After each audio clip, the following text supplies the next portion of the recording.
get that email, or you know somebody who got the email. Good. So 7 o'clock is the meeting time. It's about maybe 15 minutes walk from the hotel. It's not very far.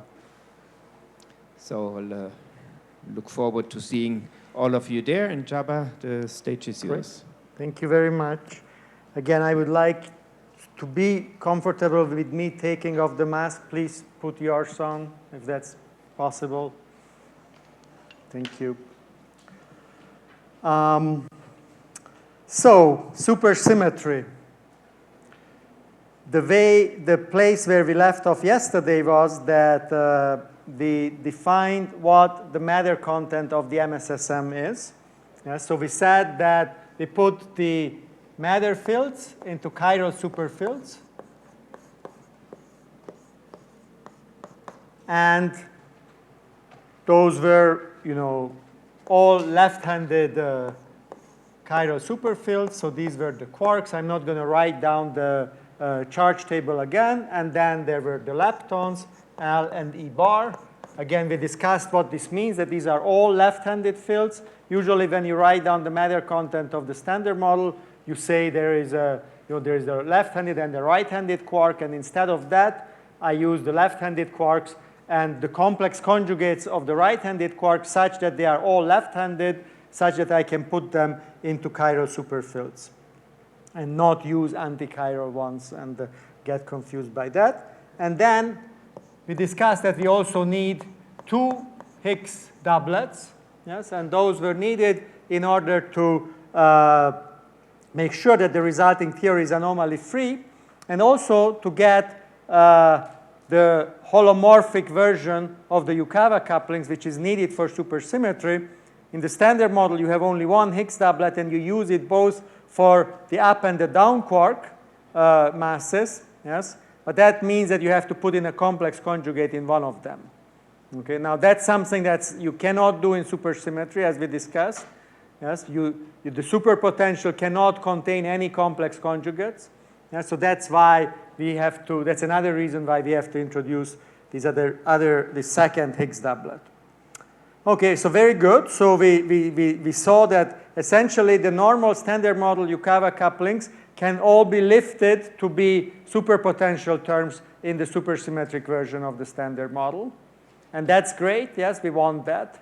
But the place where we left off that was a cliffhanger, yes, that there are all these other terms that we don't want that can show up in supersymmetry, yes. So this one I'm going to write down again, at least schematically. There are terms of the form QLD bar, and I'm not going to write all the indices. I did it yesterday, LLE bar.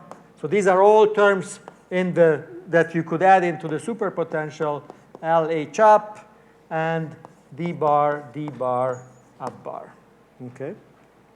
So again, these are terms that by the gauge quantum numbers are allowed in the supersymmetric extension of the standard model. Okay. But if you have them, that's a big problem. Because these terms here, yes, this violates lepton number. Yes, it has a single lepton field. So this violates lepton number, also violates lepton number, also violates lepton number, and this one violates baryon number. Okay, so you can actually put these two together, put these couplings together, for example, and get very rapid proton decay. So for example, you can have a diagram where you have an up bar, down bar, and then here you are exchanging some of the superpartners of the quarks, so the so-called squarks, and then here you have an L and the Q, okay, and then you can have here another up bar just going along the ride, and this would give rise to proton goes to positron plus pion, or positron plus kaon, or neutrino plus pi plus, or neutrino plus k plus. Okay, all of these decay modes would be there if these various couplings are actually present in the supersymmetric extension of the standard model. So basically what happens is that because you have supersymmetry, you added new fields Yes? So it's not too shocking that new interactions are allowed now. Yes? In the standard model, you had fewer fields, just the fermionic parts of these and the scalar here. Yes? And what happened there is that as soon as you try to write down what the most general Lagrangian that is gauge invariant is, it automatically had a baryon and lepton number symmetry. So you did not have to impose that. It came for free. We call it an accidental symmetry. Okay? And that's not true in supersymmetry. So baryon and lepton number is not an accidental symmetry, and so that to me, is so that's not a positive feature of supersymmetry. Yes? So what you need to do is you need to add something that forbids all of these additional couplings. Okay? So you have to forbid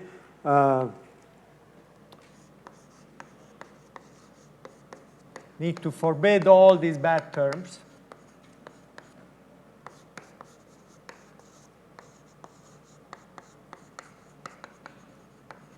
Okay, so how do you do that? Well, what you can notice is that the terms that you like, yes, which were the terms that you like? So those were the usual Yukawa couplings, yes, Q, H up bar, Q, H down bar, and what is it? L, H up, E bar, yes? So these all have one Higgs and two matter fields in them. Yes? While these terms that you don't like, yes, they all have an odd number of matter fields. Yeah? So it's actually very easy to add an additional requirement on this Lagrangian, yes, that will forbid all of these additional terms. We can just impose that there's an additional Z2 symmetry.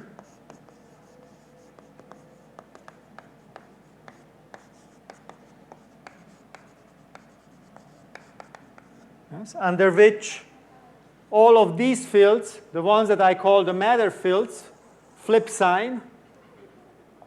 Yes, so they go to minus themselves, so they are odd under the Z2 symmetry, and the Higgs is even. Yes, then this is going to be odd, even under the Z2 symmetry, even. This is odd, also odd, yes, because it has one lepton and one Higgs, and also odd, yes. So if I impose this symmetry, it's called matter parity.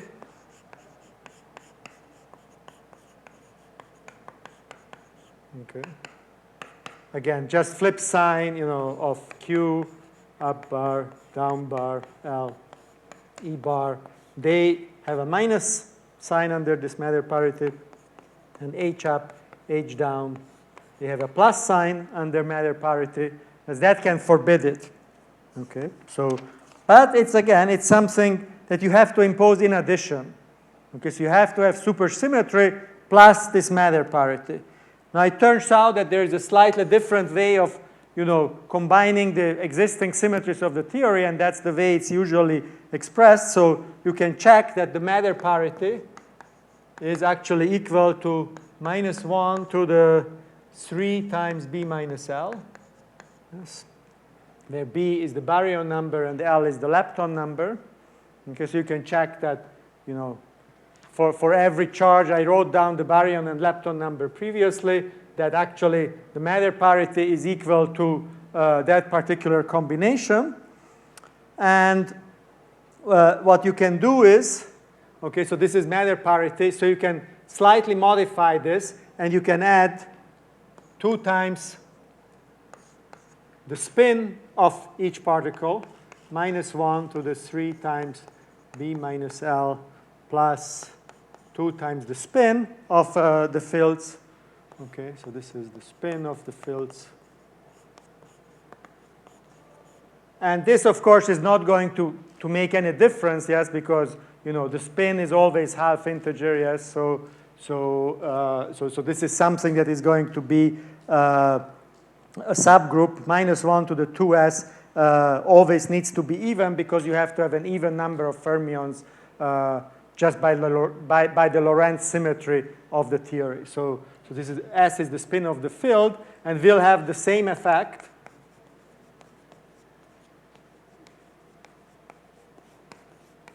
Yes, because in every vertex, you always have to have an even number of fermions. Yes, so this is essentially fermion number here. Yes, that you can add to your definition of this parity, and this is what is called R parity. Okay, so this is the traditional way of expressing, this additional Z2 symmetry. I think conceptually it's a little easier. You see it right away, but this is the way that people like to usually formulate it. So this is called the R parity. And why R? Within supersymmetry, the kind of symmetries where the different components of a supermultiplet have a different charge assignment. Yes, because you see here, now this is the kind of parity where the scalar and the fermionic component within a multiplet has a different assignment. Yes, if one of them is 1, then the other one is -1, and vice versa. Yes, because you are adding here this -1 to the 2s. Those are usually called R symmetries. Okay, so that's why this is called R parity.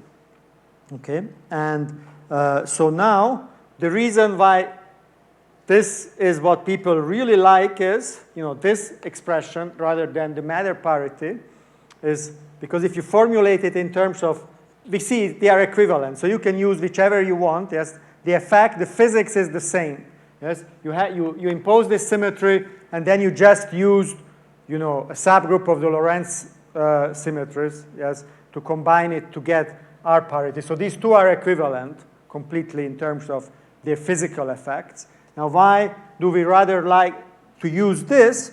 Because now what you can see is that the matter parity of the matter fields was -1, yes, but it's the fermionic parts of the matter fields that are the original standard model fields, yes. So the fermionic parts of the matter fields, they will actually have R parity +1.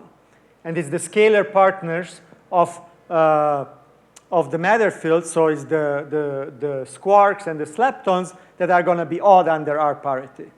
Now for the Higgs, it's the other way around. Yes? So the Higgs started out with a positive matter parity, yes, and now adding the fact this +2s will make the Higgsinos to be negative under R parity, and the ordinary Higgses, the ones that are present in the standard model, those are going to be even. So the reason why people love to talk about R parity rather than matter parity is because under R parity, all the standard model fields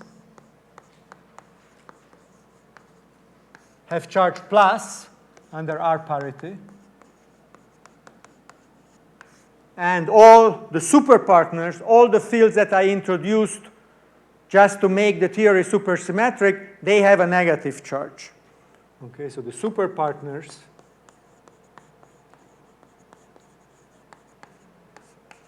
they have a negative charge. Okay, and this is going to solve a lot of the issues that supersymmetry would actually encounter. Yes, so the first issue, of course, is it solves the issue of baryon and lepton number violation.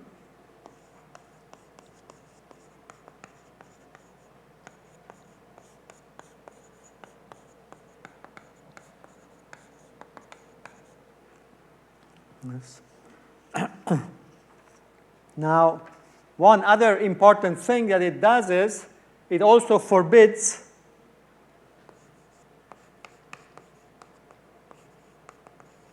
three-level corrections to electroweak precision observables. We haven't talked a lot about it.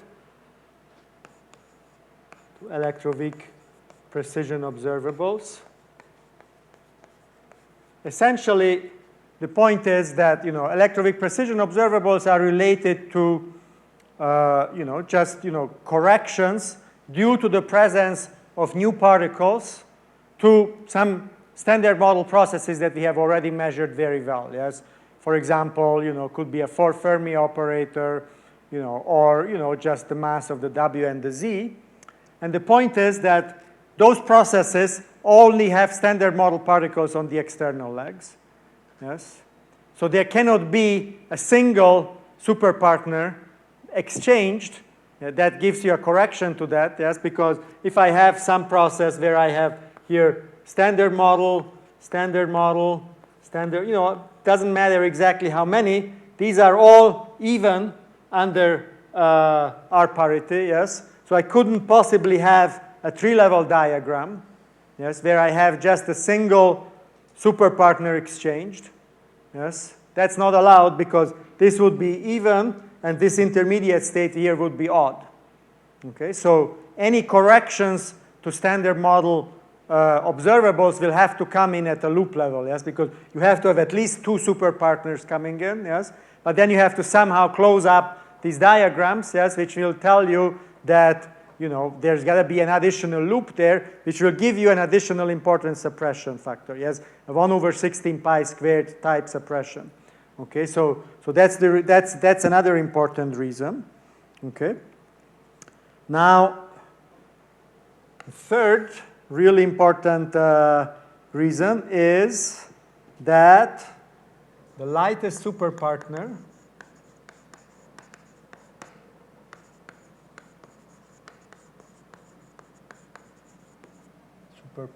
so this is usually called LSP, the lightest superpartner has to be stable. Yes. So I added all these new particles to the standard model. Yes. They are very heavy.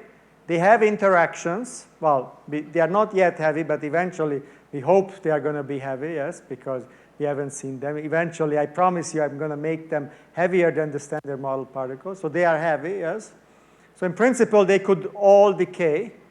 But because of this requirement, yes, because of this R parity, the lightest one of the new particles has to be exactly stable. It really does not have anything to decay to. Yes. Why is that? Well, again, you know, whenever you have a conserved charge, any kind of conserved charge, the lightest particle that carries that conserved charge is going to be a stable particle. Yes.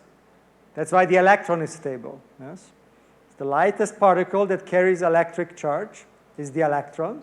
It doesn't have anything to decay to, yes, because that would violate electric charge, yes.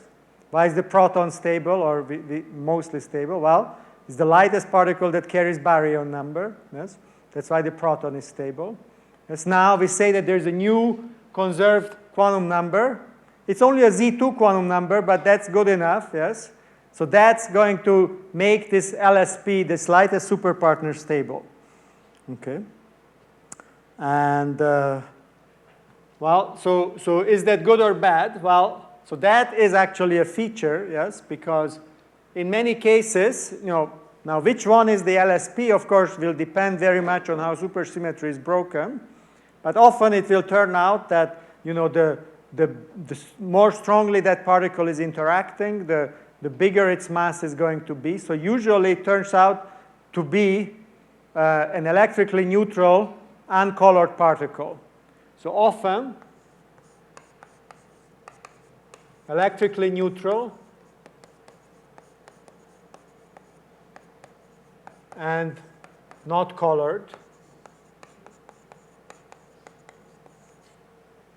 that is the LSP.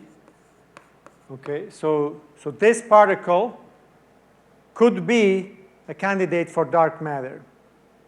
Okay, so supersymmetry essentially, you know, that's what usually people say, you know, predicts the presence of a dark matter-like particle, and you know what mass range is it going to predict it? Well, you know, obviously we will want the superpartners to live all in the TeV range, yes, for the reason of the hierarchy problem.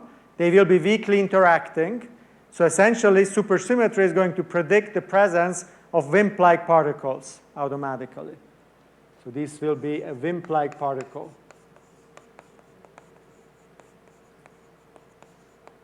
Now, it's a little bit of a cheating, yes. I mean, I'm telling you now supersymmetry predicts, but it's really not supersymmetry that is predicting it. It's this R parity, yes. Because I could have very well had supersymmetry without R parity, there wouldn't be any WIMP, but of course the theory would have been dead long before. Yes. Once I add this additional requirement that baryon number and lepton number is not violated, yes, then this condition that that the lightest superpartner is stable is going to be automatic. Okay. So each superpartner will decay. Yes. Each superpartner, every superpartner other than LSP will decay. Every superpartner will decay except the LSP.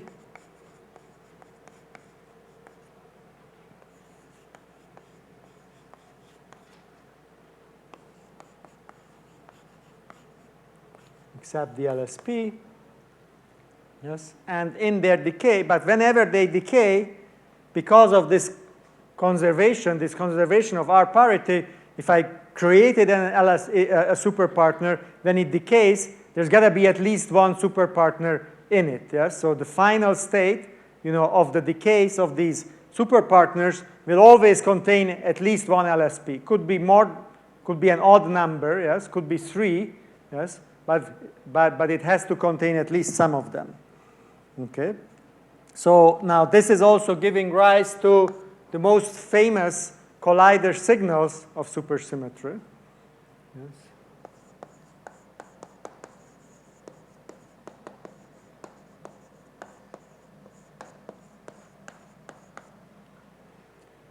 Well, so the initial states at the LHC or whatever collider you're talking about is ordinary particles, yes, not superpartners.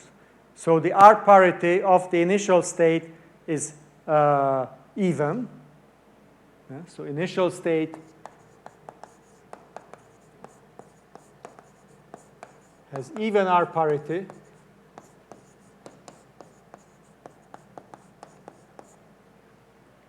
So if I produce superpartners, yes, if, I mean, that's what we are assuming, that we are producing some superpartners, then you have to produce them in pairs.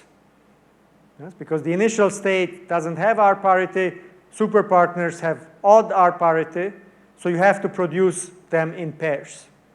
Okay, so you produce them in pairs.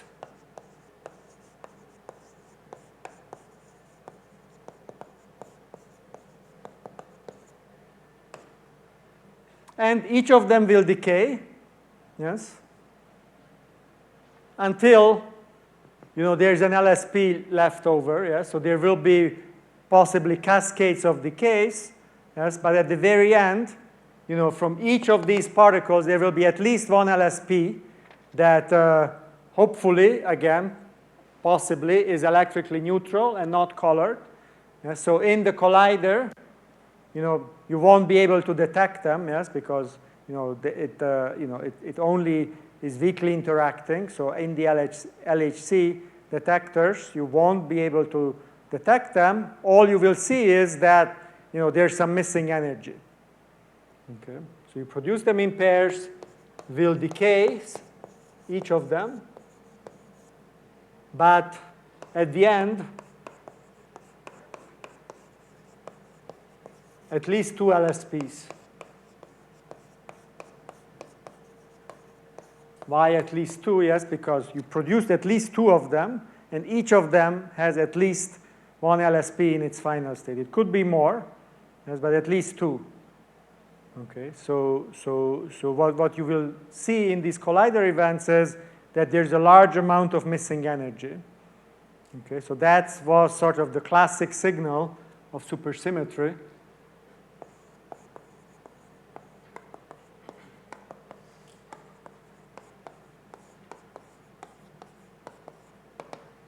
Events with large missing energy.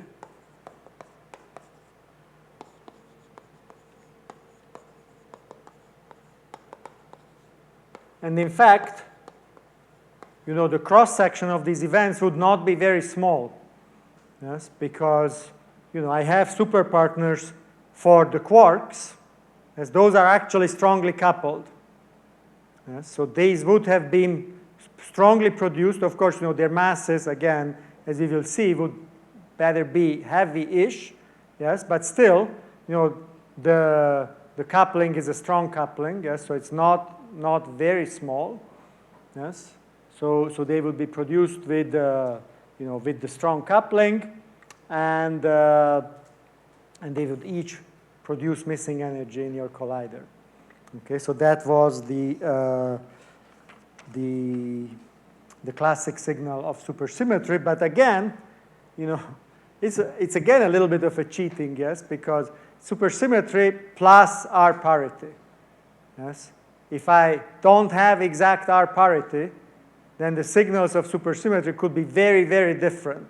Yes, if I just allow just a little bit, maybe of one of these operators, yes, or some of these R parity violating operators, then maybe I can actually decay the last guy, yes, and make it go into just other hadronic stuff. Yes, then it's actually not so easy to see it anymore. I'm not saying that at some point this was a viable sort of way around the collider bounds. Yes, but so I mean, you have to be always careful when people say oh, this is a bound on supersymmetry. Yes, you have to always ask exactly what has been assumed there. Yes, what is it that they are exactly searching for? And whenever they search for sort of the classic signals, this is what they usually have in mind.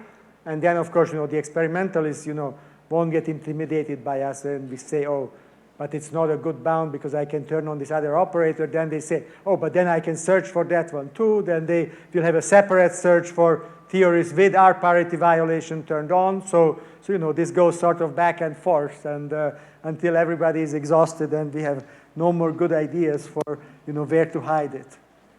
Okay. Yes, please.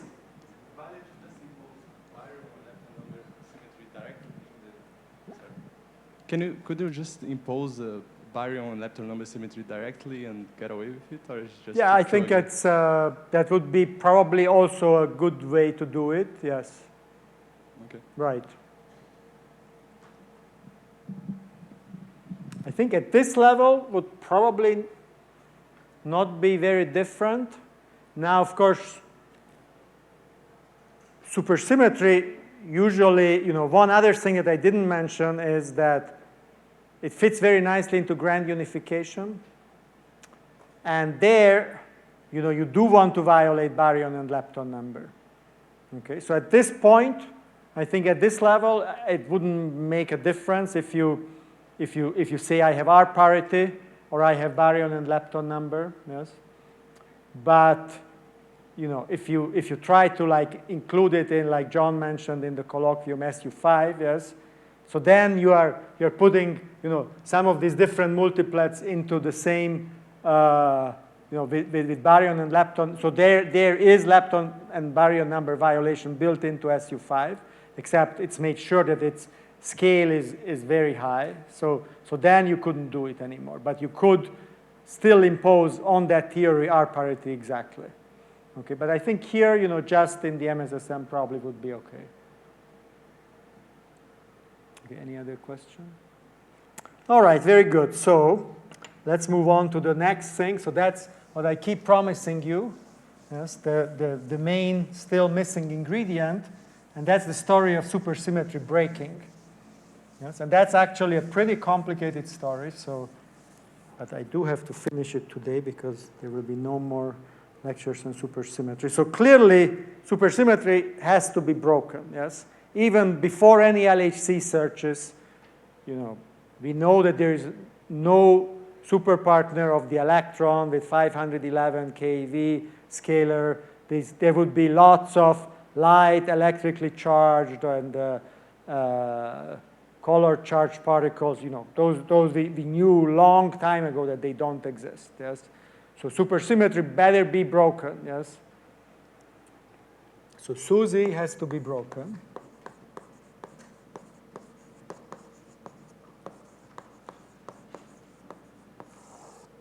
Okay.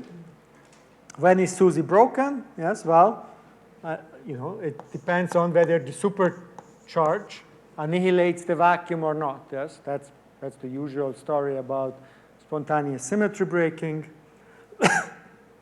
So if this is 0, yes, then SUSY is unbroken. If this is non-zero, then SUSY is broken. Okay. One of the homeworks for you, so I wrote it down here, but it's something that we can discuss whenever we have. Is that tomorrow or whenever we have the next discussion section? That actually, this is the vacuum expectation value of the Hamiltonian is actually an order parameter for supersymmetry breaking. So if the vacuum expectation value of the theory is vanishing, then supersymmetry is unbroken.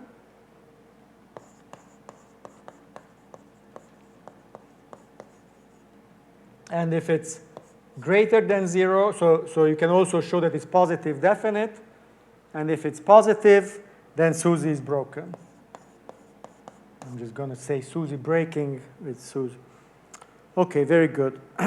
Now, yesterday, when I wrote down the general Lagrangian for a supersymmetric theory, I explained to you what the sources for the scalar potential of the theory are.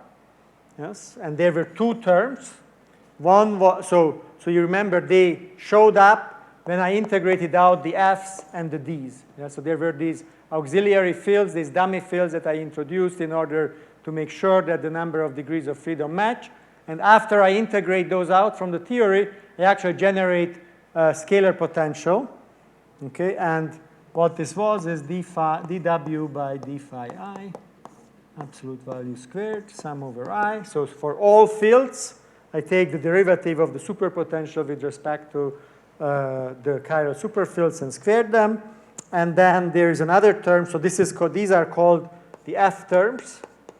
Why are they called F terms? Because these are literally coming from integrating out the F's. And when you actually solve the equations for F, what you find is that Fi is equal to dW by d phi I. And this is literally the square of the F that you're integrating out is the square of the F auxiliary field. Yes, and then there's another one that is the sum over A, 1/2 G squared, sum over I, phi I dagger TA phi I. And then this beast is squared here also. So there's another term, which is now literally the square of the D terms. So this is, you can write it as sum over A, 1/2 G squared times dA squared. Yes. So when you have a non-abelian theory, I didn't talk about that, but all the construction of the vector superfields can be promoted to non-abelian theories. And then there is a D field for every generator of the gauge group. Yes. And this is literally what you get for the expression of the D when you're integrating out from the theory. Okay. Yes. Do you get like super ghosts? Sorry, super Partner of ghosts. of the ghosts. That's a good question. How probably should, but I don't remember what kind of multiplet the ghost is actually living in. I'm sure this is something that people have.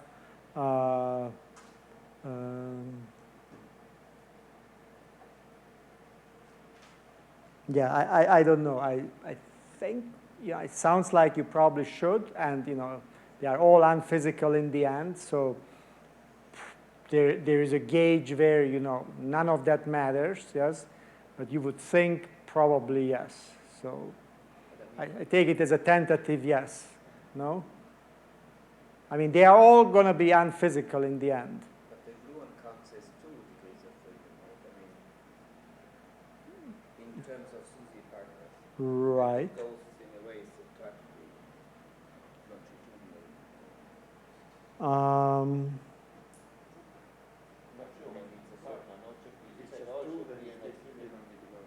Right. I mean, again, there's certainly a gauge where you don't need anything. Yes. Now, in a more general gauge, is it part of, okay, I'm not even sure, it may be part of the, no, it's not a part of the Vesumino, because, those all have the wrong statistics. So a good question, I'm sure, this is something that has been done, but I just don't remember seeing it anywhere.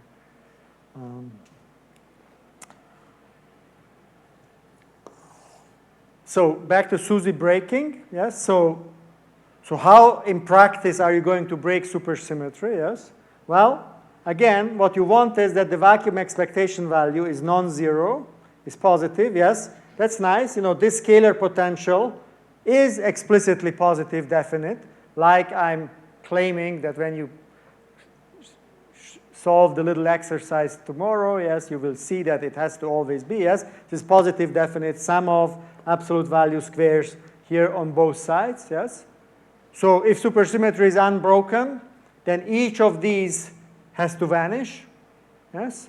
And if supersymmetry is broken, then some of these terms, either the F or the D, is non-vanishing, okay? That's how supersymmetry breaking can happen, okay? So we would have F-type breaking.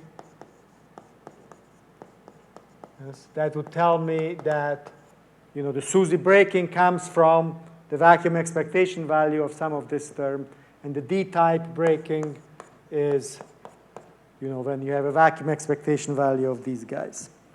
Now, how about Goldstone's theorem?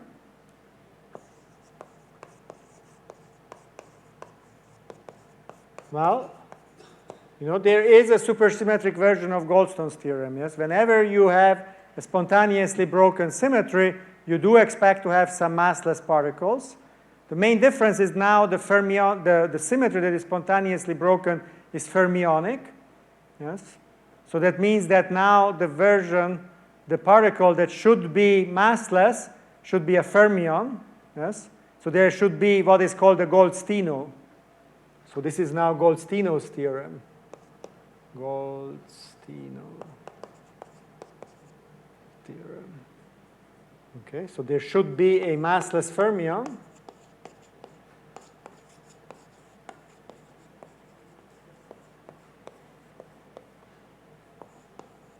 Now, which one is it? Well, you have to see, usually it's the fermionic particle in the multiplet that either gets an F term or a D term. Yes? So if you get an F-type supersymmetry breaking, that means that some chiral superfield is going to get the F component of that chiral superfield gets a VAV, and then the Weil spinor that is living in that multiplet is going to be the Goldstino. If it's a D-type breaking, then there is a Gaugino living in that multiplet, and it's going to be that beast that, of course, it's possible that there are several, then it's going to be a linear combination of those, etc. Okay, very good. I have a question. Yes? So in a non-supersymmetric theory, we have no way to calculate the cosmological constant, right? Right. We can have positive and negative infinities Right. in a way from... Right. Here you have, in principle, So, and in unbroken SUSY it's 0. the unbroken SUSY solves the cosmological constant problem. That's fantastic, yes. Lambda way too big, and now And it's a prediction in a way. well, What do people think about that? I mean, what is the so that's true for global supersymmetry, yes. So in supergravity, the expression of the cosmological constant is slightly different. So in supergravity, you can still tune it to 0. Okay, so the expression for the scalar potential is different. There is a minus W squared, and so in supergravity, you can. It becomes as much a fine tuning as yeah, exactly. So. I thought maybe it's a bigger problem here. No. So within global supersymmetry, yes, but the cosmological constant problem is a problem of gravity. So you have to go to gravity, and then there is no. Okay, very good.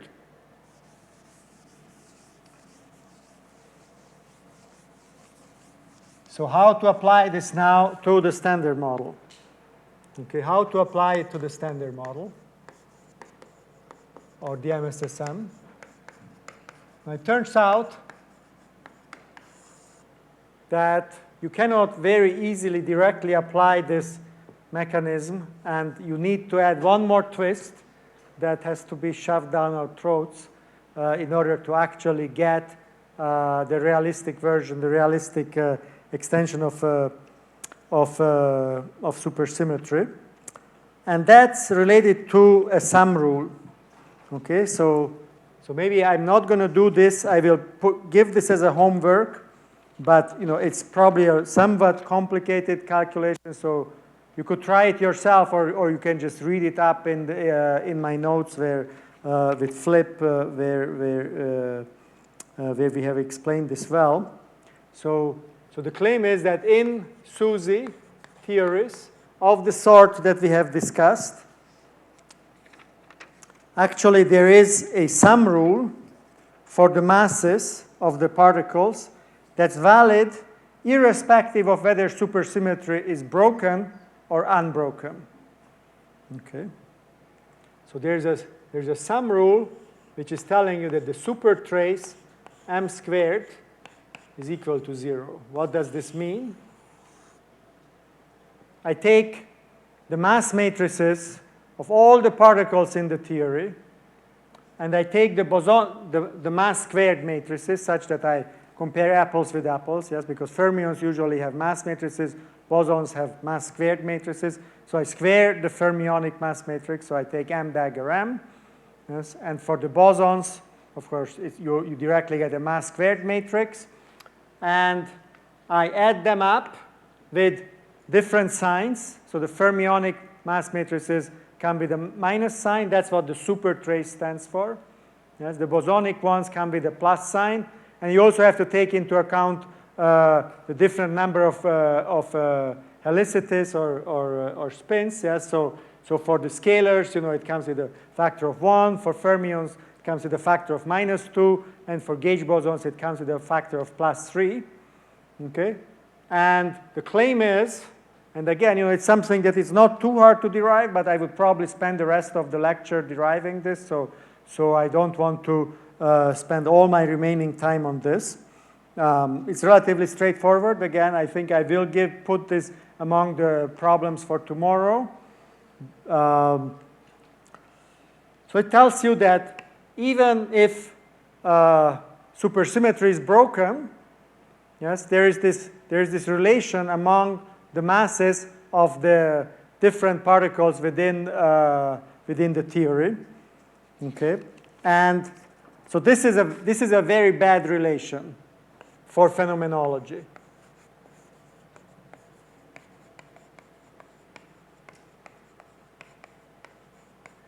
Why is it a bad relation? Because to start with, without supersymmetry breaking, all the particle masses are equal. Yes?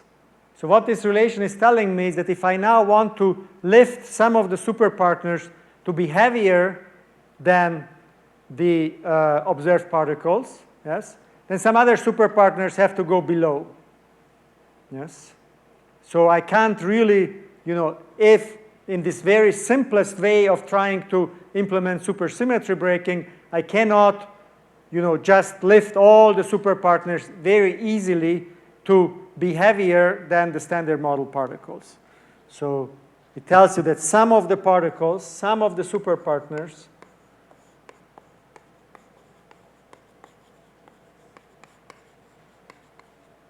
are still light. Okay, and in particular, again, you can check this in the notes. If you go through these mass matrices in detail, you can show that there is actually, a quark that is lighter than one of the standard model quarks. Okay, so that's bad. Clearly, there is no particle like that. Yes, there's clearly no particle like that. So that's something that was done by Dimopoulos and Georgi. Okay.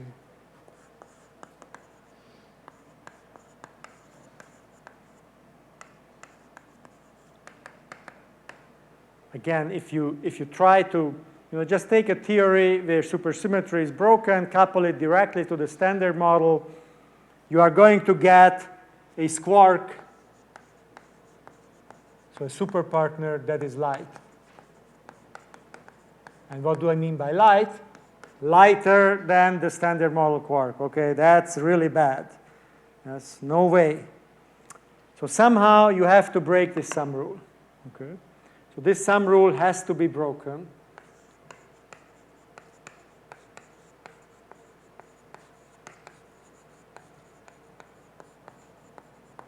And then the question is how? Well, so you have to go back to ask the question, what's the assumption behind this sum rule? And the assumption behind the sum rule is that there are only renormalizable interactions between the sector that breaks supersymmetry, and all of this happens at tree level. Okay? So the assumptions of the sum rule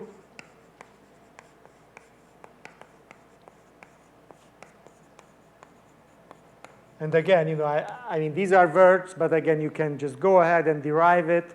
It's not very hard, yes?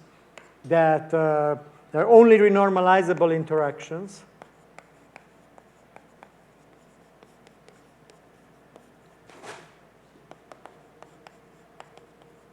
And what do I mean by that? I mean that there are a bunch of fields that break supersymmetry, and I'm trying to couple those fields to, you know, the fields that I told you yesterday, the ones that form the extended version of my standard model with the superpartners.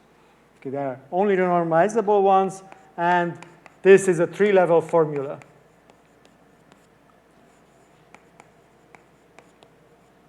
Okay. So to break the sum rules, yes, I have to break these assumptions.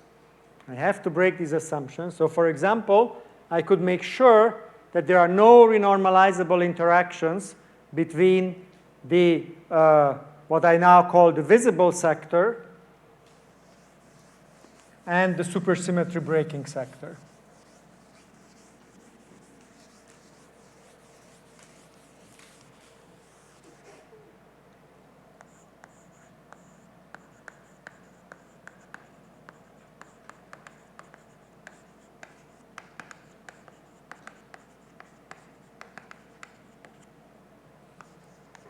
Between, again, the visible sector, which is the sector made up of the matter fields, yes, between the visible sector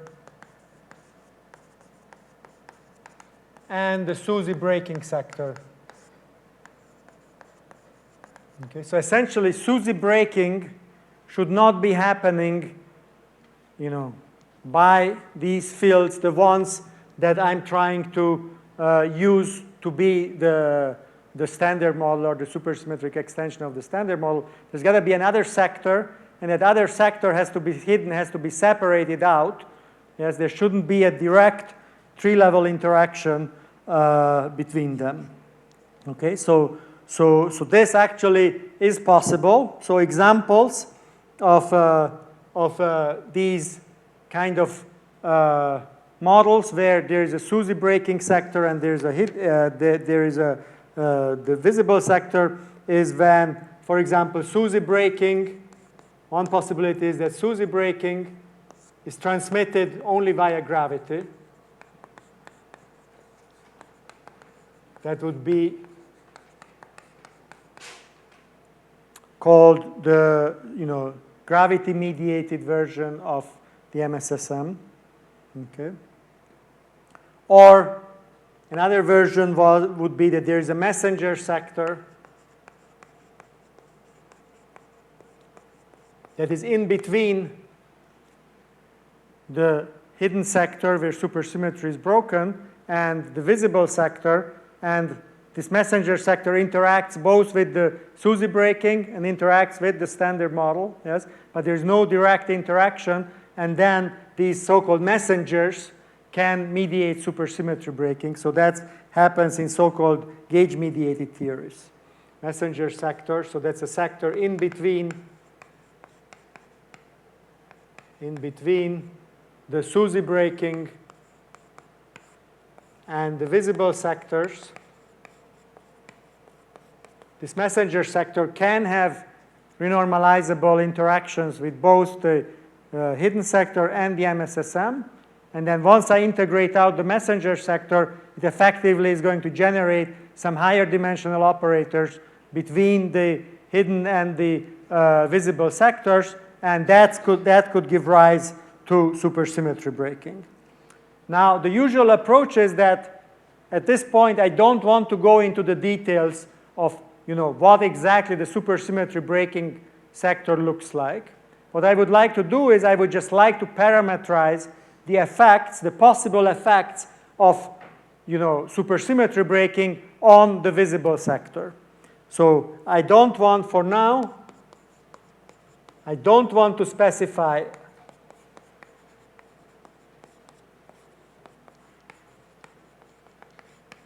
what the SUSY breaking sector is and what the mediation mechanism is. I just want to parameterize the effects.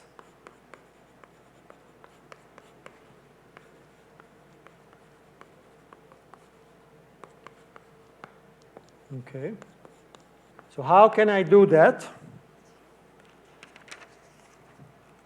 Well, I can write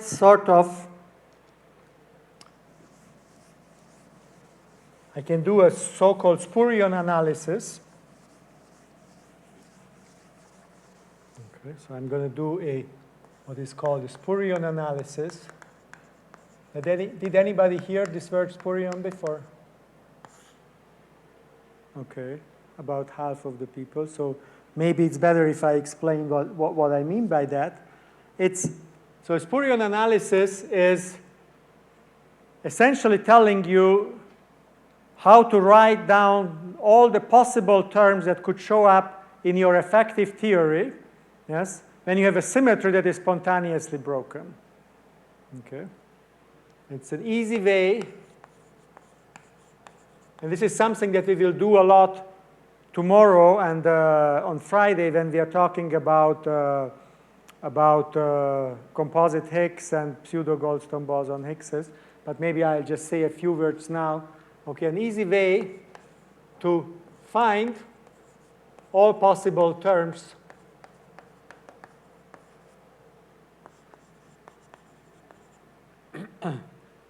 in the effective theory that break a particular symmetry.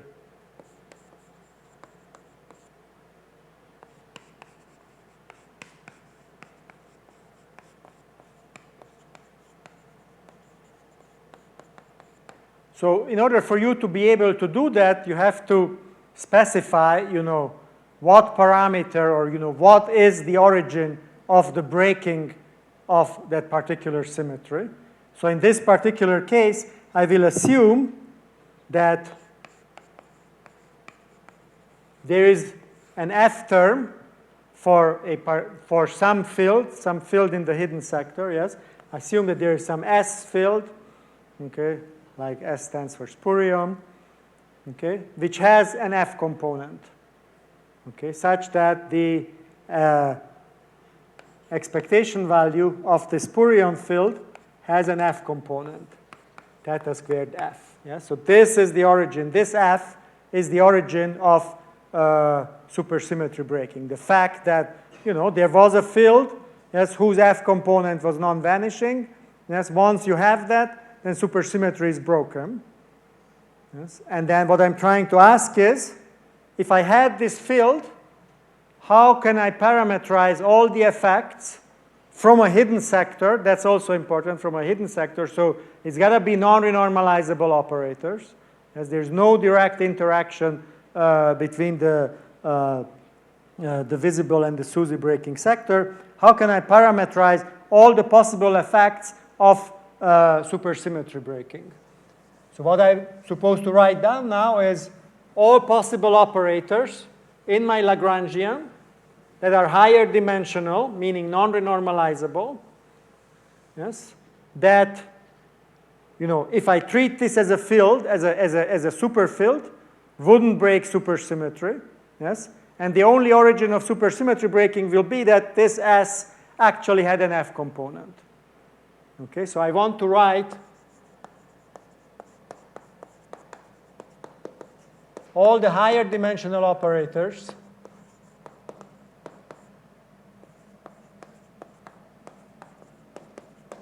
that involve, my spurion, the one that is supposedly capturing all the effects of supersymmetry breaking with the visible sector fields.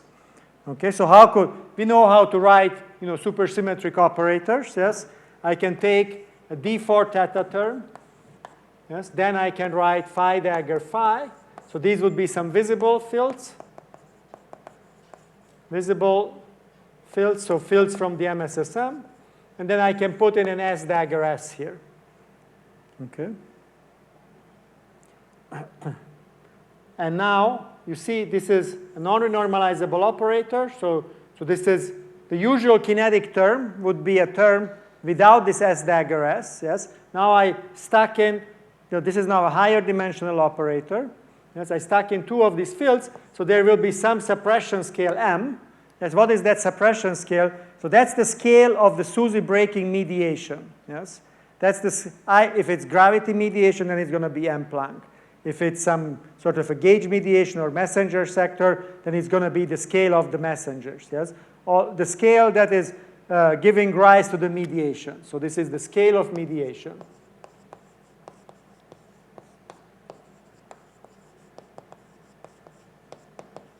Okay.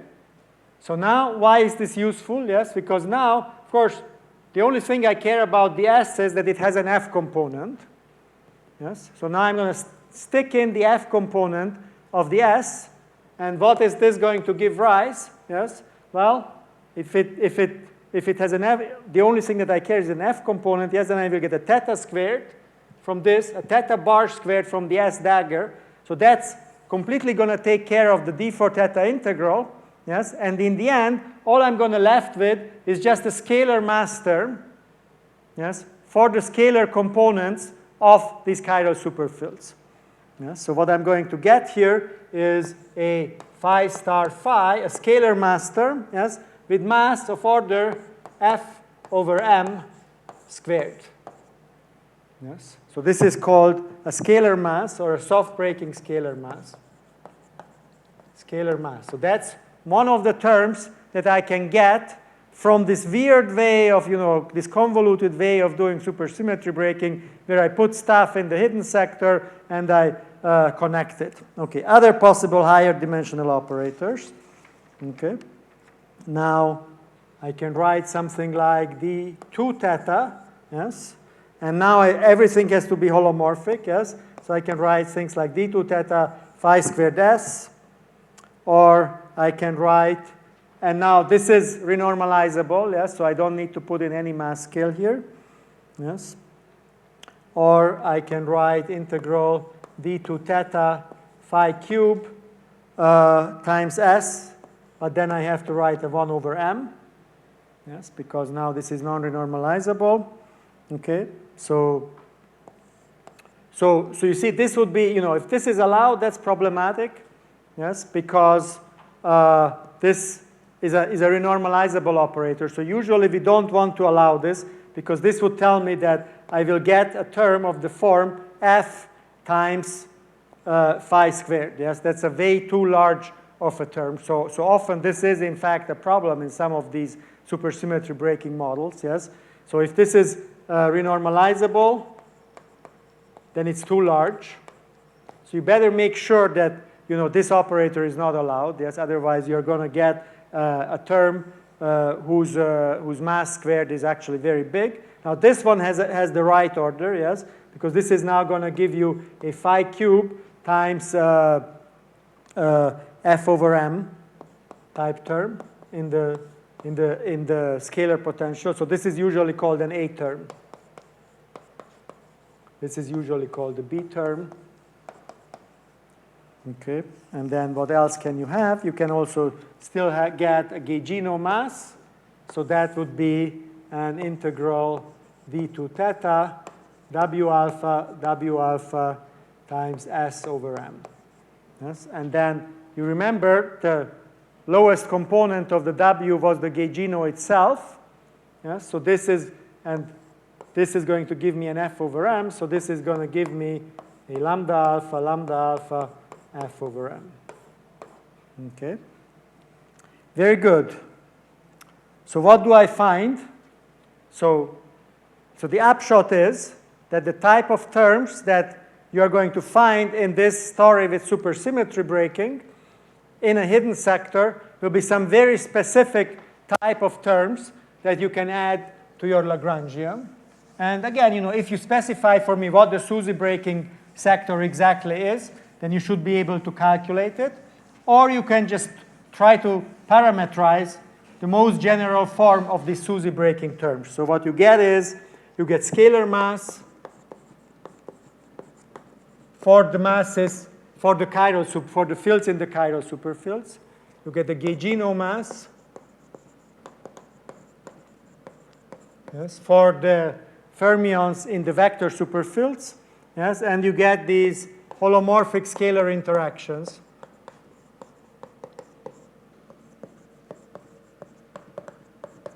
These A terms and the B, possibly B terms. Okay, so now, if you look at it like this is great, yes? Because these are exactly the objects that you want to get rid of, yes? These are exactly, the squarks and the slaptons, yes? You can get a SUSY breaking term for those.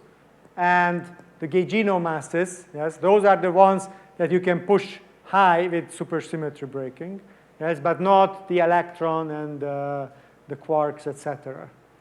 Of course, the Higgs is living here also, so you are going to be still a little bit in a problem, yes, because, okay, so you want supersymmetry breaking to be reasonably large, but that will also, for the scalars, the Higgs is going to be here, so that's actually something that will give rise, that will play a role in electroweak symmetry breaking in the MSSM. Okay, but anyway, so the upshot is that now you sort of understand how to really complete the MSSM. Yes, so I gave you the supersymmetric part of the Lagrangian yesterday, and to that you have to add all these SUSY breaking terms. So these are called soft supersymmetry breaking terms. Yes, and they are soft because they are all dimension full, and if they are dimension full, then they are still going to soften the divergences that come into the theory. Okay, very good. So how will then the full Lagrangian look like? Yes, so you will get the supersymmetric Lagrangian, and then you have these soft breaking terms. Okay, and then the soft breaking terms, I'm not going to write all of it down, but I will just start writing it so you have an idea. Yes, so there will be a gaugino mass, a gluino mass, a mass for the superpartner of the gluon, usually denoted by M3. Then there will be a gaugino mass for the W's. Yes, this is before supersymmetry breaking, so this is actually the three. The W1, 2, 3, the ones that will give you the W plus and minus, and part of it is going to be a mixture in the Z. Then there will be gaugino mass for what is called the BNO. Yes, is the superpartner of the gauge boson that is usually denoted as B before you do the diagonalization of the standard model mass matrices. Yes, the W3 and the B will form the photon and the Z boson. Okay. There's some factor again. That's a convention. Okay, so that's these terms. Yes. Then you have to write down scalar masses for all the squarks, the slaptons. So there will be terms of the form minus Q tilde dagger. Then a whole mass matrix here, MQ squared, Q tilde. Yeah, so that would be a scalar mass, yes, for the doublet quarks. Then there will be a scalar mass for the right-handed up quarks, the scalar mass for the right-handed down quarks. Then similarly for the slaptons. Okay, and then there will be scalar masses. So I'm not going to write all of these. So that's for the matter fields. Then there will be scalar masses for the up type Higgs, mh up squared, h up absolute value squared minus mh down squared, h down absolute value squared. And then there could be a b term, okay, minus b times h up, h down. Okay. And there could also be these trilinear interactions, yes? So wherever you see a Yukawa coupling in the standard model, you can add that kind of term directly to your scalar potential, yes? So for example, if you have, let me just write one example so that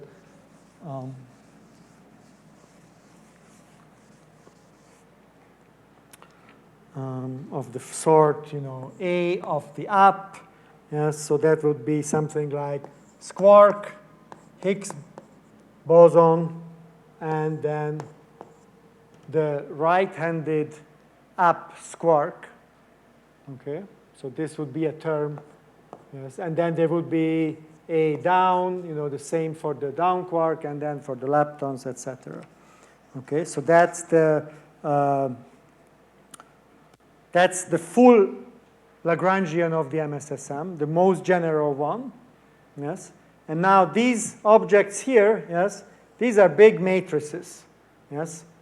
Here, you know, these are the squarks, yes. There are 3 generations of them, so that MQ is a 3 by 3 matrix. There's another 3 by 3 matrix for the up type squarks and for the down type squarks and for the various leptons. So there will be 5 3 by 3 matrices here, yes. These beasts here, yes, they also carry flavor index, yes. Also, all of them 3 by 3 matrices, okay. So there are a lot of these SUSY breaking terms, okay, a lot of these soft breaking terms that are allowed, okay. A lot of SUSY breaking terms.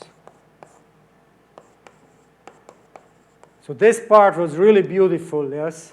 There were barely any free parameters, you know, essentially, you know, nothing new compared to the standard model. Maybe the mu term, the one, the h up, h down term in the superpotential, yes. Now here you get hundreds. I think, you know, I wrote it down somewhere, how many, I don't remember the counting anymore, but 105 new mass, just masses, you have 105, okay? And then you get phases, mixing angles, etc. Okay. Now, just to be clear, so the usual assumption is that how large are these masses? Yes. So the assumption is that those are essentially, you know, going to set the scale of supersymmetry breaking, and so these m soft breaking masses squared are going to be something of the order of TeV squared. Okay. Initially, people thought maybe they could even be at a few hundred GeV, yes, when the LHC started. Now we know that it cannot be there because again, you know, these I erased it already. These missing energy signals, they, you know, if the squarks were a few hundred GeV, yes, the LHC, when it turned on even at 7 TeV, they would have seen it very quickly. Yes, so that's no longer allowed. But, you know, it could be now a TeV or 2 TeV, roughly. That's the type of bound that we are talking about here. The gaugino masses are assumed. So these M1, 2, 3, again, are also assumed to be of the same order. Okay. And then also these A terms. These ones also are dimension full, yes. All the soft breaking parameters are dimension full. That's very important. Yes, that's why they are soft, because they are dimension full. So they will soften the divergences of any diagram. Yes. Whenever you have to insert one of these terms into your diagram in order to get a non-zero result, because they are dimension full, they are going to lower the divergence of the remaining loops. Yes. So A's are also dimension full, so they are also assumed to be of the order of the TeV scale. Okay, so there's a lot of these new parameters, and they are, they are annoying to deal with. Now, one thing that's good and bad about this whole story is that if you just take a generic random point in the SUSY breaking Lagrangian, even if you push the superpartners to be a TeV, most of it is already excluded. Okay, most of it is already excluded by the flavor structure of the resulting theory. So how are we doing with time? Because now I'm completely disoriented. When 15 minutes. Okay, that's perfect. Okay. I have a short question. Yeah. You mentioned this nice mechanism with this Fourier. Right. So the scale here is F over M. Right, exactly. Now, so in a way, so this is TV is motivated right. by the hierarchy of F over M. But in a way, fundamentally, is M soft. that could be anything, right? Fundamentally, It could be order and Planck, or could it could be milli-electron volt, or whatever. it depends on where is your F and where is your meson. The loop factor down from the Planck scale. Could be, and theoretically, could be anything. Yes, right. I mean, why do we assume it? Yes. So Some of my point is once SUSY is broken, it's not automatic that the hierarchy problem is okay. Like it could be arbitrarily badly violated. it could be exactly. So we will talk about it. Yes. So once the superpartners get well above the 100 GeV scale, yes, you will start regrowing the hierarchy problem. So the hierarchy problem is solved if this M soft is of the order of 100 GeV. Okay.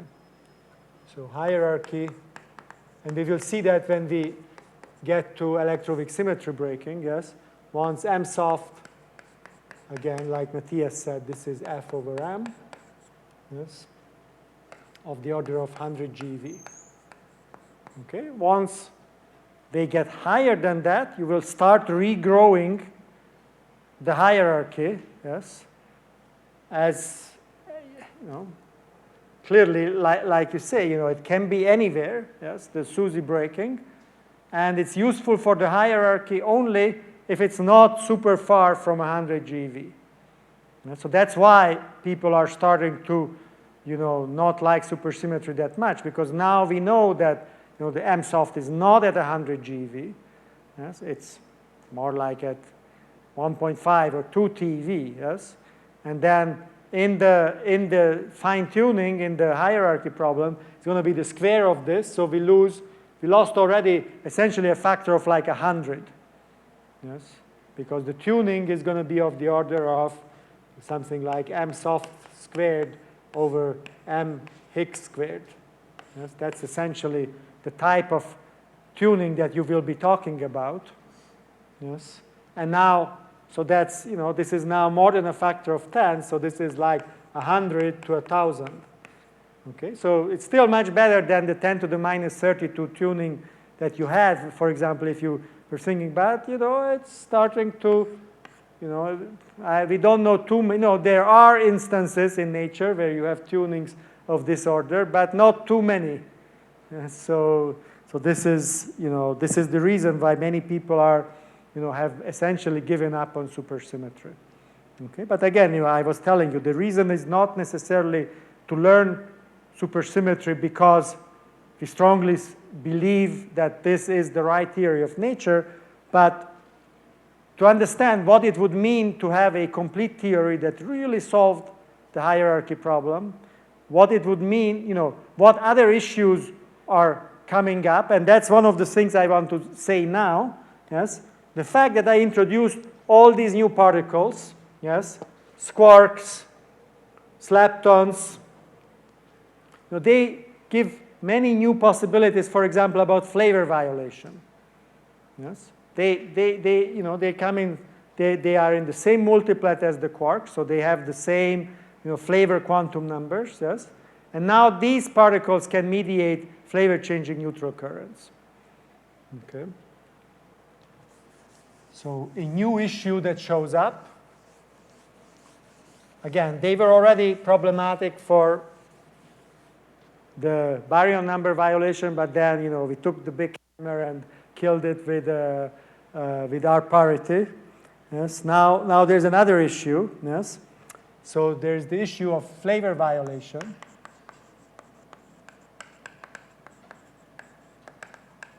So I told you that you have here these 3 by 3 matrices.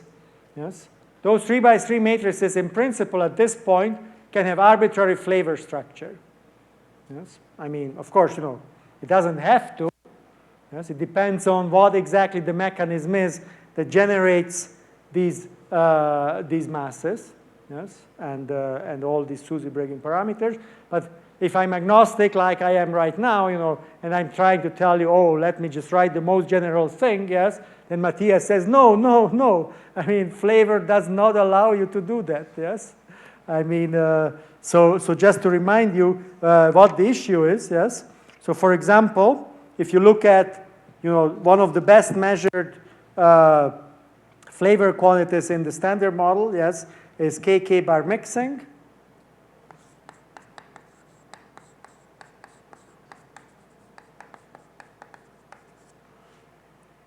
Yes, so in the standard model, this is very strongly suppressed by loops. So it has to come in a box diagram. Okay, so here's your K, here's your K bar, ST bar, and then here you have W's exchanged. Yes, so those are the ones that give rise to flavor violations through the CKM matrix. So it's already suppressed because it's at a loop, but there's additional suppressions here due to the fact that the flavor structure here comes with the CKM matrix. Okay, so additional suppression, CKM suppression.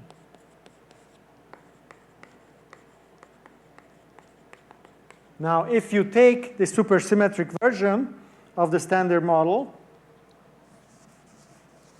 and weak interactions here, yes? So these are weak interactions, so these are of the order of G. All of them, you have CKM suppressions, etc. Okay, if you take the MSSM, you can unfortunately start drawing the supersymmetric versions of these diagrams. Yes, so you can, of course, you want to have the same external states, so you can have here a D and an S bar, but now you can exchange here a gluino,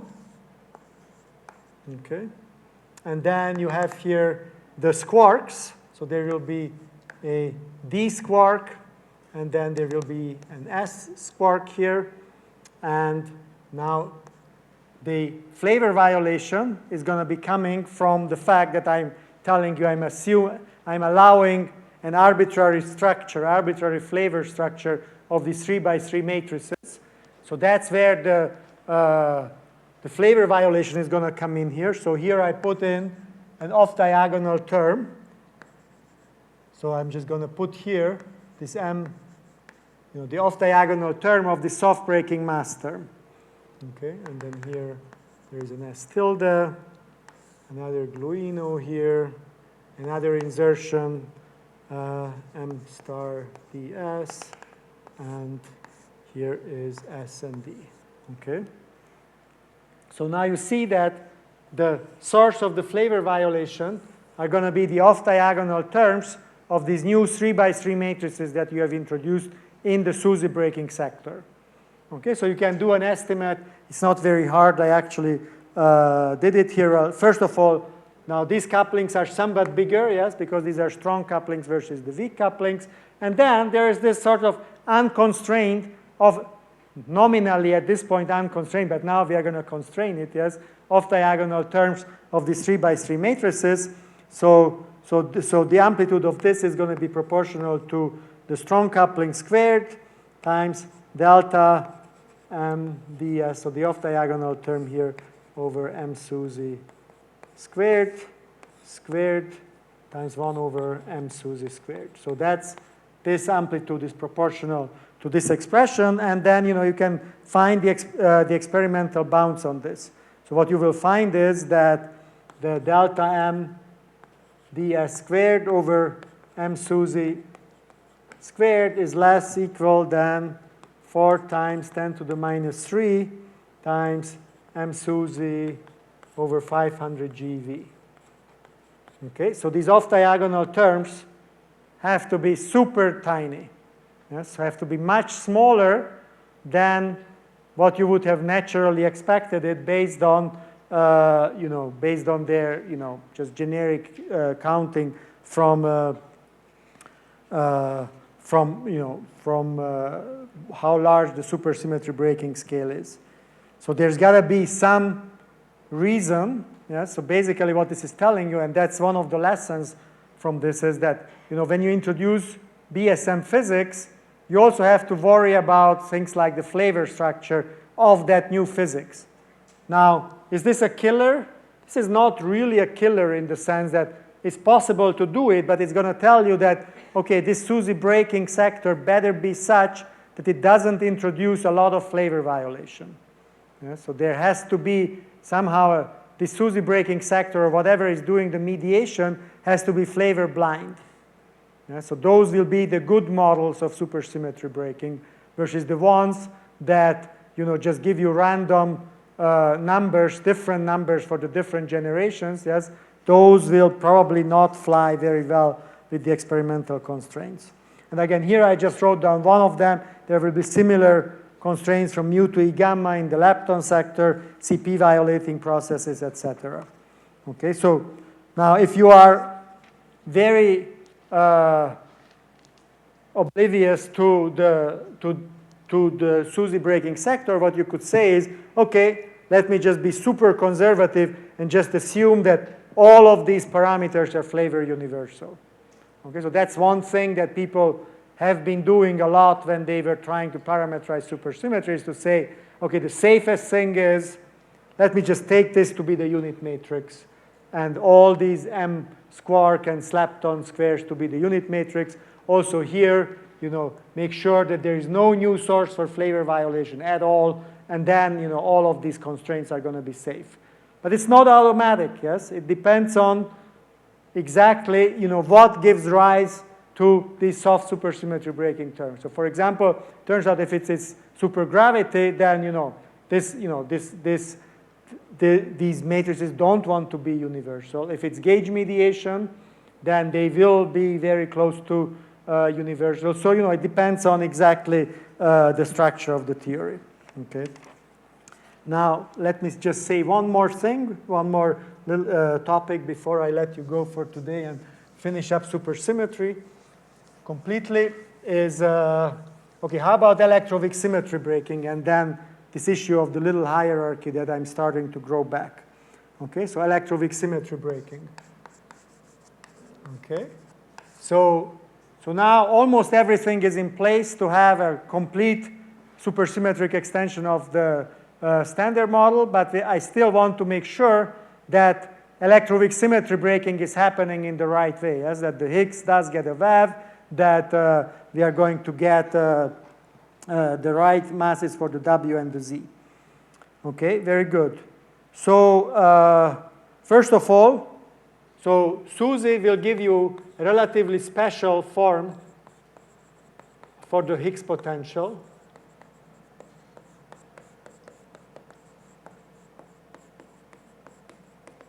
First of all, it's a more complicated theory because we have two Higgses. Yes? Supersymmetry has to have two Higgses, no way around that. Yes? It doesn't work with a single Higgs. The quartic self-interaction will be generated by the gauge interactions. Okay, so the quartic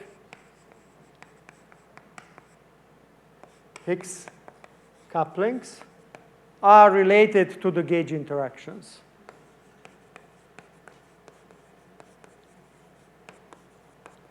Okay, so that's something that you cannot mess around with.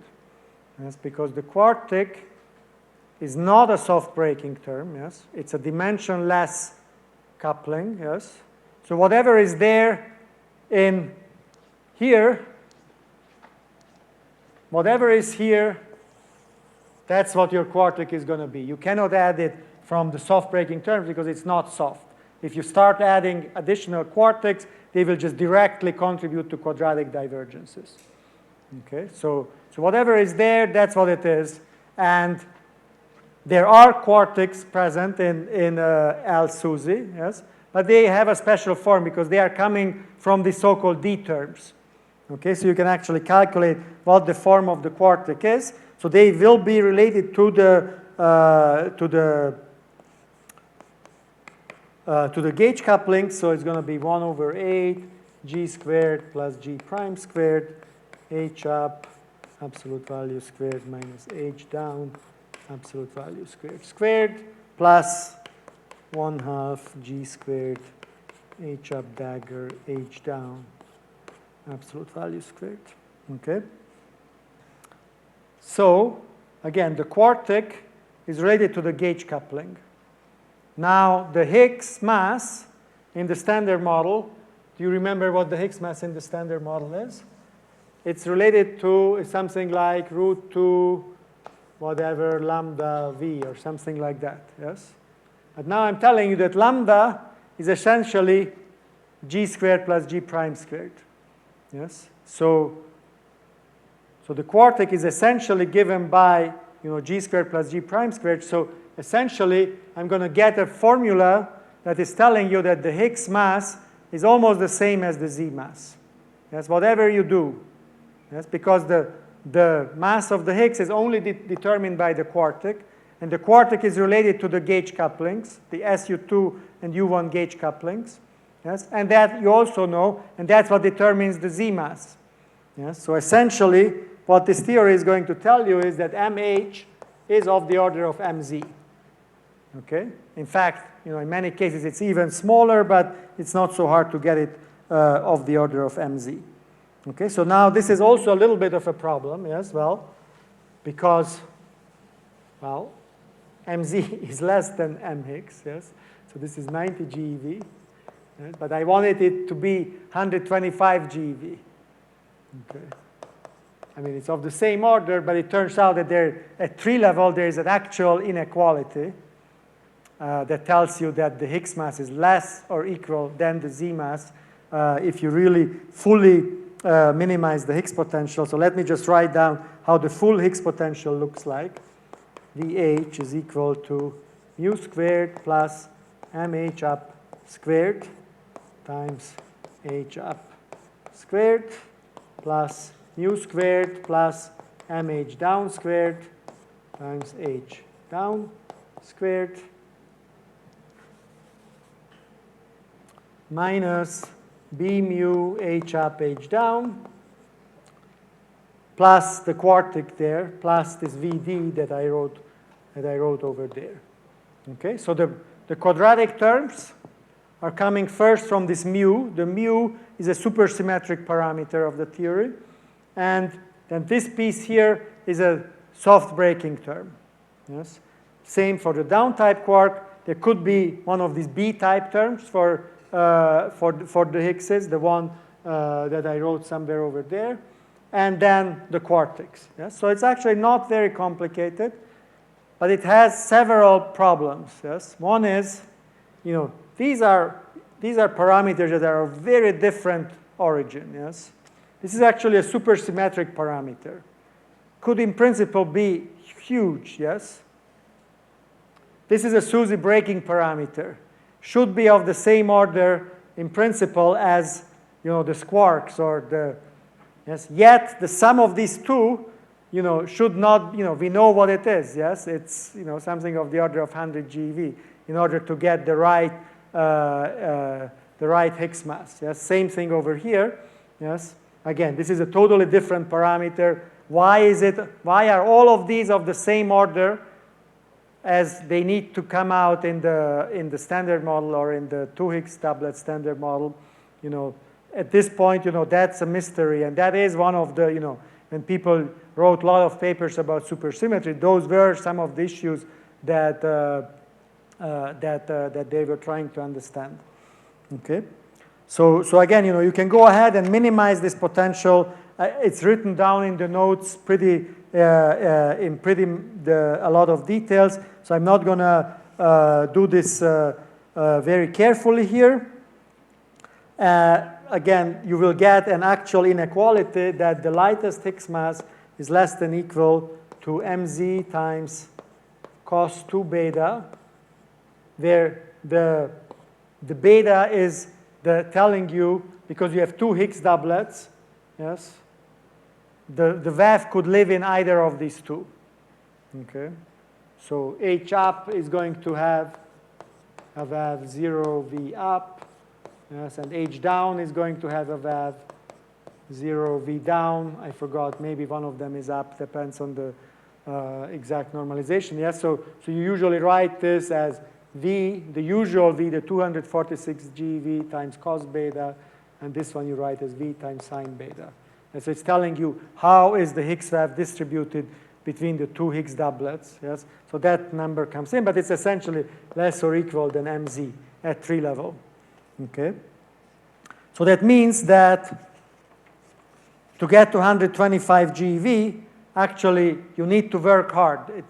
You have to start having some loop corrections, yes, that will actually give rise to reasonably large shifts, almost 100% shift. Yes, I mean, you think, oh, from 90 GeV to 125 GeV is not such a big deal. Yes, but you're talking about the mass squares. Yes, and so you have like a 50% increase that you need. Now, if you take 1.5 squared, yes, that's almost a factor of 2. So you need actually a loop correction. Yes, that's 100% for correcting these quartics. Yes, so now that doesn't sound very good. Yes, because the whole point of supersymmetry was that the loop corrections are not very large. Yes, and now I'm telling you that, well, some of the loop corrections are small. Yes, but this one is going to be big. Okay, so you can go ahead and calculate it, and the leading ones are going to come from the top quark. So that's at least satisfying, yes, because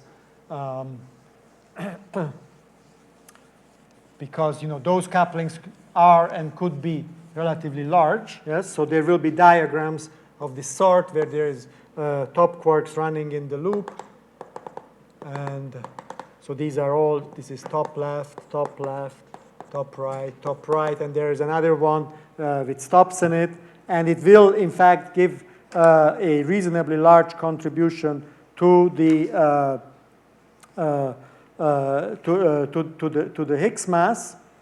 Okay, and so let me see the delta lambda. So the shift in the quartic is going to be 2nc y top to the 4th over 16 pi squared. So this is completely fixed. And then what you have is you have a log of m stop 1, m stop 2 divided by m top squared. Okay, so this is a fixed quantity that is relatively smallish, the usual loop suppression. So this log has to start becoming relatively large. Okay, so that is telling you already before we knew the direct experimental bounds on the stop, that in order to get the right Higgs mass, these stops cannot be super light. Yes? They cannot be at 100 GeV, because at 100 GeV, this log is essentially 0. Okay, so this is telling you that these stops are not super light, but then, yes, once the stops are not super light, they will feed in to the original hierarchy, yes, because the stops are the ones that are supposed to cancel this quadratic divergence. The biggest quadratic divergence is going to be canceled by these stop loops, yes, and they will still cancel the quadratic divergence, but as expected, as we explained, the finite term that we are going to left over here, yes, that's starting to grow. As I make the stop heavier, yes, there's more left over, yes. There will be an exact cancellation when these two are exactly of the same mass. And once the stop is getting heavier, then, which it has to be for many reasons. One is to get the right Higgs mass. The other one, because we haven't seen the stop, yes. Once you start pushing it up, you are going to start getting these contributions. Yes, so this now is going to be 3y top squared over 4 pi squared. And then this one is directly proportional to the stop mass. This one is logarithmic. This is directly proportional to the stop mass, and then there is a log divergence here, log lambda over m stop. Okay.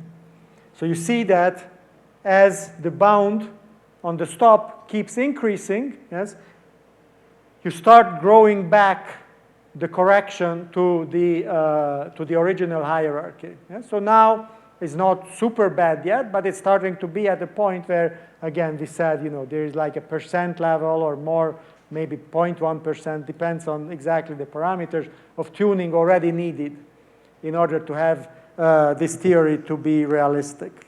Okay, so that's the story about the hierarchy. All right, so is this a good time? Okay. All right, so I think I gave you a good overview of how to build supersymmetry, what the status is. I think I was pretty honest about what the downsides are and where this theory stands. Hopefully, again, you learned from this how to build a complete theory of beyond the standard model, and also what the usual issues are. So I'm going to stop here, and then again, this is the end of the discussion of supersymmetry, and then the next 2 lectures I'm going to be spending on composite Higgs, pseudo-Goldstone boson Higgs, and other sort of similar but kind of construction of complete beyond the standard model ideas, which again, we haven't discovered them yet, so they will face eventually similar kind of pressures from the experiment. So that's where we continue tomorrow. Thank you, Csaba. Yeah.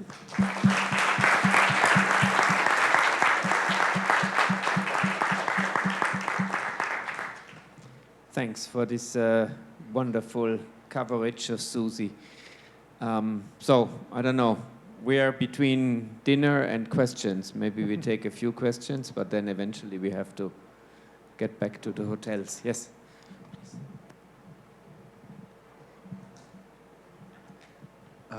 I don't know how far-fetched this idea is, but what happens with Susie in finite temperature environments? Like I can only understand completely the Higgs mechanism in a cosmological context. Like this mu square that changes its sign only makes sense or only has a reasoning if you think about the primordial plasma. Right. What is now happening if you have Susie in the early universe? Is it broken or is it symmetrized by it? The temperature? Yeah, I think it's restored at high temperature, yes. Okay, so it's basically the same story. Right. Yeah. Okay.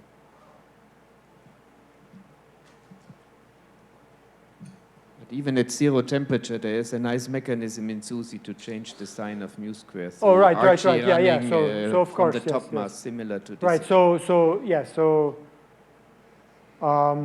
you can assume that. Okay. So if you assume that you start out with some simple boundary conditions for the soft breaking terms that I told you about, and for example, you assume they are all of the same order. Not the same order. They are all equal. Yes. There's just a single soft breaking term at a very high scale. Let's say m gut, and then start asking the question, what happens to them as you run down? It turns out that the soft breaking term for the up-type Higgs, the one that is coupled to the top quark, that's the only one that is going to get flipped in its value. So actually, that was a really beautiful mechanism for explaining, electroweak symmetry breaking and why it is in fact happening. And there were some really nice papers written, I think, that had the conclusion that, if the top quark was of over 100 GeV, then this would be a really nice mechanism. But unfortunately, we discovered the top quark at 40 GeV, so this mechanism doesn't work. You guys remember that paper? Yeah. Built the entire side, Right. discovered at 40. Yes. 30 So at some point, people claim that the top is 30 GeV, 40 GeV. I forgot. Rubia claimed that, yes? In the standard model, we have the custodial symmetry, right? Yes. In this case, we have 2 as well. So we have custodial symmetry here, yes. So it's a 2 Higgs doublet model. Mm-hmm. It's 2 Higgs doublet models don't have problems with custodial symmetry. Okay. So that's built into the theory, yes. And in fact, I told you that it's even better than that, yes, because all electroweak precision corrections are actually loop suppressed here. Okay, so there will be no three-level electroweak precision corrections in supersymmetry because of R parity. Yes? So, you know, depending on how heavy your superpartner, let's say if the superpartner is 1 TeV, yes, then the suppression scale of every higher dimensional operator is at least 4 pi times TeV, which is 10 TeV. So for electroweak precision, that's more than enough. But we have the whole parameter that are different to 1, and it's equal to 1 just if we have no corrections, no relativity corrections, right? But if we don't have it, sorry, I didn't. If we don't have what? Radiative corrections, Yeah, loop yeah. corrections, Right, loop corrections. The whole parameter must be equals to 1, right? No, I mean, of course, the standard model loop corrections are there, yes? Those are not, Okay. those are there, yes? I mean, those are there just like, you know. I mean, look, this theory at low energies reproduces the standard model with 2 Higgses, yes? That's the only difference, yes? It's a 2 Higgs doublet model, standard model. At low energies, that's what it is, yes? Just below the scale of the superpartners is the standard model. So everything that there is, and you want every BSM model to be like that, yes? If it's not like that, then it's very unlikely that it's going to be successful. Okay. Yes. Now, so everything that is there in the standard model, all those corrections from the top quark, loop corrections to the W mass, Z mass, of course, is there. Yes. What is not there is very large unsuppressed corrections from the superpartners, and that's what you want, of course. Okay, great. Thank you. Yes. So maybe more of a technical question. You mentioned yesterday that, so we have the superpotential, but we have also the kinetic term, and we just wrote this phi dagger phi, Right. which is canonical and Right. kind of near to take. But I mean, if we are allowed to write anything else, it should have effects, and we should worry about like what kind of effects would that induce? Do we know what kinetic term actually to take? Right, so of course, you know, the assumption is that higher dimensional operators, so you can write higher dimensional terms in this what I call the Kähler potential, yes? They will give you higher dimensional operators, yes? Higher dimensional interaction terms, but of course the assumption is that they are suppressed by some high scale, yes? Not necessarily, not the SUSY breaking scale, but some high scale, yes? Just like in the standard model, you know, you could ask, what happens if I write down a baryon number violating operator? Well, it depends on what is the suppression scale. If it's low, you're dead, yes? If it's high, it's fine. It's the same thing here, you know, if you add some, you know, some Kähler terms. So for example, those, I guess, they will give you, for example, 4 fermion operators, yes? So if you add phi dagger phi, yes, higher dimensional terms, I can pick the fermion from each of them, yes? It would, for example, give you 4 Fermi operators directly, yes? Well, you know that those are pretty constrained, at least if they are flavor. So, you know, the suppression scale has to be, you know, there will be bounds on it, yes? So if it's low, then it's excluded. Okay, thanks. More questions? I have a general question, and even about the normal itself. I mean, why we just have a scalar potential? Why don't we have, for example, in spontaneous matrix breaking in a vector? Sorry, why don't we have what? Have just a scalar Yes. potential and not a vector, for example, that develop a VEV? Well, okay. What would happen if a vector gets a VEV? Yeah. Do you know? What symmetry would you break? Yes, I made image, but You I break just want to be Lorentz sure. symmetry, yes? Yes. So, you know, you know, the special relativity would be out of the window, yes? Yes. So So those theories are just experimentally excluded. Yes. No vector wave, no fermion wave. But fermions can condense, yes? Like, there could be a wave for a composite set of fermions. It's like I mentioned yesterday for the case of QCD. Yeah? So psi bar psi make something that as a composite looks like a scalar. Yes? That composite operator can get a wave if it doesn't imply that the fermion itself gets a wave. Yes? But that's the story. Otherwise, the Michelson experiment, already settled it for you. Yes? I thought it was related to charge, something related to a direction, preferred direction for the. Right, exactly. I mean, if a vector gets a wave, yes, well, which component of it gets a wave? That, light will propagate differently, probably, in that direction than. Yes, thank you. There was a question here, yeah? I have two questions. The first one is, do it have some sense study the running coupling between the standard model sector and the superfields or super particles? So, of course, that was a big industry, I think it's known to like 3 loops or something like that, yes.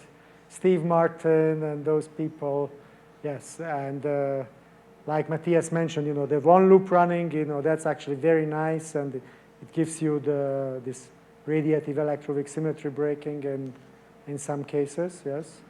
But again, the people, they go to 2 loop and 3 loop. So those are, I think it's known to 3 loops, I think, yes. Smahacek and Von or. When left one turned on, the big part called the running and the measurement of alpha S. Right. This was the claim that supersymmetry had been discovered right. because the unified Right, yeah. So one thing I should have mentioned that's an important thing, thank you, is that another reason why people really like supersymmetry is the unification of couplings. Okay, so if you take the standard model and run the gauge couplings up to high scales, they kind of meet, but not quite. So they are a little bit off. But the amount by which they are off is exactly rectified if you add the super partners. So in a supersymmetric version, in the MSSM, the unification of couplings is actually pretty precise. And it happens, not only that, but it also happens at a higher scale than in the standard model. So you gain 2 things. Yes, one is you rectify, so the coupling unification is pretty precise. And the other one is you push up the scale of proton decay. So instead of 10 to the 15 GeV, it's like 2 times 10 to the 16 or something like that in supersymmetry, the GAT scale. So, you will say, okay, 10, but it comes as 1 over m GAT to the 4th, yes? So you gain like 5 orders of magnitude in proton decay. And I mean, that's how much longer the proton lives in SUSY versus non-SUSY GAT. And the unification is much better, much more precise. So that was also one of the big motivations, why people really liked supersymmetry. Many, Wilczek claimed he will get his 2nd Nobel Prize because of the unification of couplings in supersymmetry. Thanks. And the second question is, if there's some remanent symmetry, then the supersymmetry is broken. Sorry, if supersymmetry is broken, there is a remanent symmetry? No, it has no sense to think about it. So in these breakings, there's no remaining supersymmetry. Okay. There are ways, if you have like n equals 2 supersymmetry, the one that I didn't talk about, you can break it to n equals 1. But once you have n equals 1, at least with in these models, SUSY is completely broken. Yes. I think if you have some sort of brain-like defects, I think you can break half of the supercharges, but not in these. In these models, supersymmetry is completely broken. No remaining supercharge. My question is, how do we relate these 2 Higgs with the observations? Like we imagine that we are observing both. Right. So 2 Higgses, yes. So that means 4 scalars in each of them, so that's 8. 3 are eaten, yeah? So there would be 5 scalars in this theory versus the 1 in the standard model, yes. Now some of these are charged. Some of these are charged Higgses because, they are not eaten, whatever needs to be eaten was already eaten before. So the new ones are new charged ones are not eaten. So there will be, I think, so there will be 1 new neutral Higgs, yes, and, 2 neutrals and 1 charged Higgs, yes. So, so it depends on, what these parameters are, how heavy they are, how strongly they are coupled, depends on, this angle, this beta. Okay, so there's a lot of variation in the phenomenology. You can make it look very much like the standard model Higgs. You can push it into that direction. So that is not really, I think the reason why supersymmetry is in most trouble. So we imagine that one of the neutral is the one you observe. So one of the lightest ones would be the one that you observe, and that would be the one corresponding to most of the VAV. Well, some people think even there's a 96 GeV little bump at the LHC. No, so maybe we observed the second lightest. Yes. Could be maybe some reason. Well, some people think that the Higgs is what we observe is a dilaton, Yeah, also true. Okay. Maybe one last question, because I'm a bit worried that there's not enough time to because we have to go back. No. Okay. So about R parity, it seems very arbitrary, no? Because we're giving +1 to the standard model, so the theory somehow knows what we call the standard model and what we don't call the standard model. Any attractive solution to saying, like, the theory knows where we put our cutoff, where we build our machines? You mean for the origin of R parity itself? Yes. Is there any UVA, like, attractive explanation that you can think of? I mean, it's a Z2 symmetry. It's not that. Yeah, but all of the standard model is +1, and everything else is -1. No, it's kind of arbitrary. Well, again, I guess that's why I introduced it as matter parity. Yes, you saw it that if I say it like matter parity, it's not it's not that complicated. Yes, I mean, some fields are plus, some are minus, and then together with with Lorentz invariance, it's equivalent to R parity. So probably, I don't remember specifically. I'm sure this must be something that people played around with. But if you say it's arbitrary, I agree. Yes, it is arbitrary. That's why I tried to emphasize to you that this is added on by hand. Is not a consequence of supersymmetry. Yes, and that's just what it is. The good news is Csaba is around for all of the school, because the workshop is still ongoing. No. For this week only. For this week. But for this week. So there's still 2 more lectures. Yes. And we have the exercise and discussion class tomorrow, so you can ask him more questions if they come to your mind. So thanks very much for staying here. Thanks again, Csaba.